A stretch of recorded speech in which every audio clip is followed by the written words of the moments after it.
Madame la Présidente, collègues, cette question s'adresse au ministre de la Transition écologique. Tandis que la COP28 s'achève, organisée par les pires lobbies mondiaux des industries fossiles, le résultat final est tout simplement indigent. En résumé, aucun objectif daté, précis ni contraignant n'est imposé aux États qui resteront souverains pour apprécier leurs efforts de transition des énergies fossiles vers d'autres énergies repeintes en vert. Si les énergies fossiles y sont mentionnées, en revanche, aucun engagement sur les moyens d'en sortir. La maison Terre va donc continuer de brûler et votre gouvernement continuera de décorer ces pyromanes. Le texte final évoque la nécessité de capturer et stocker le carbone émis. Chimère hypocrite puisque la technologie n'est tout simplement pas au point pour pouvoir être industrialisée à un coût acceptable. Heureusement en France, on n'a pas de pétrole, mais on est les hôtes ravis des vieilles centrales en phase terminale. Ce qui explique pourquoi, sous l'impulsion de la France et d'une douzaine de pays, la COP28 débouche sur l'engagement de tripler les capacités de production nucléaire d'ici 2050.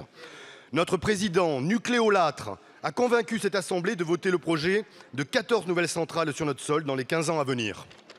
Or, le nucléaire est une technologie hydrocide, car sa consommation en eau est aberrante autant que polluante.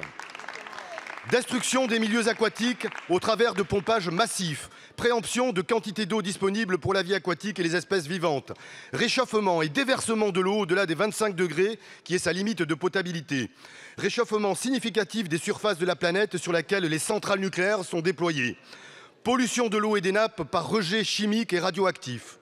Ma question, monsieur le ministre, est la suivante.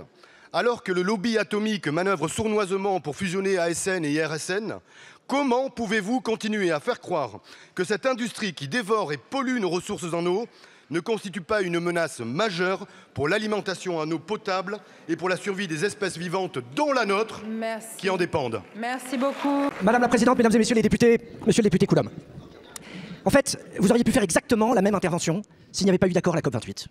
Et après, je dénote qu'il y a deux constantes chez vous. D'abord, le respect qui frappe toujours ceux qui vous répondent, parce que vous avez besoin de faire du bruit quand d'autres s'expriment, sauf quand il vient de votre groupe, alors que tout le monde vous a écouté en silence, et une capacité à donner des leçons qui fait que maintenant vous passez de l'échelle nationale à l'échelle mondiale. 196 États se sont mis d'accord, vous arrivez en expliquant que c'est comme s'il n'y avait pas d'accord.